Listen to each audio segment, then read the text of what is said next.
Folklore Vistak Suantraí Íosa. You're very welcome to Suantraí Íosa, where we're looking at the readings for tomorrow, Saturday, the 26th of February. The first reading from Nave Seamus, or St. James.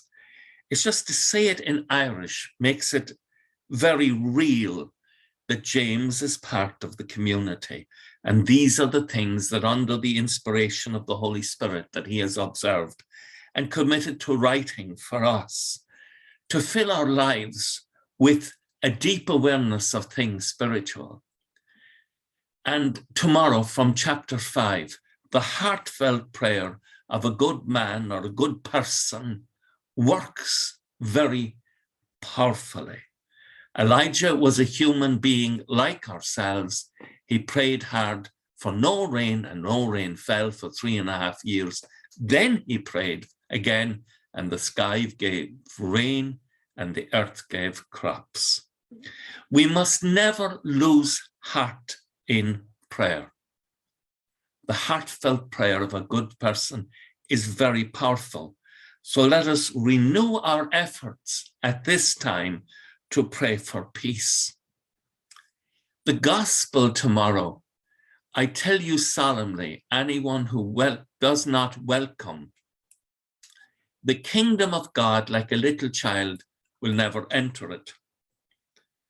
And there are many aspects to this, but can I just pick out one for reflection on at the moment?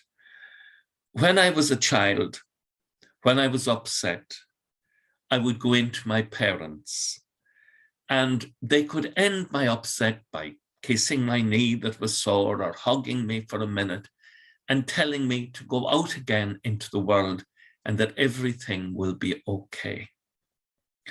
It seems there's a profound trust between a child and a good parent. And it seems to me that to enter into the kingdom of God, one of the things that's been said here is we need to develop our trust muscle, right? Our trust muscle. I don't have great muscles. But we develop our trust muscles by trusting God. We develop our muscles by lifting weights and exercising and do all of those things. But the exercise of trust is part of growing in faith. And it's a wonderful thing. And the psalm tomorrow, let my prayer come before you like incense, O Lord. I have called to you, Lord, hasten to help me. Hear my voice when I cry to you. Let my prayer rise before you like incense, the raising of my hands like an evening oblation. And I'm drawn back in my memory to a day in which I was praying as a clerical student in the Dominican church in Limerick, praying before the Blessed Sacrament, the tabernacle there. And this little lady came in and she was very obviously, now she was a little lady. When I was young, the diet of a lot of people wasn't great, so a lot of people didn't grow very tall. And she was a little lady, and it was obvious to me that this beautiful little Limerick woman was troubled. And she went up and she knelt down before the shrine of Our Lady of Limerick. And for a moment, the dignity of her prayer and her stance and her attention grasped me. And then she got up, she blessed herself, and she was coming out, and I could see her face.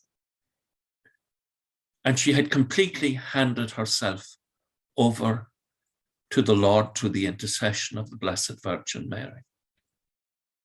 It was a lesson for me in faith and prayer.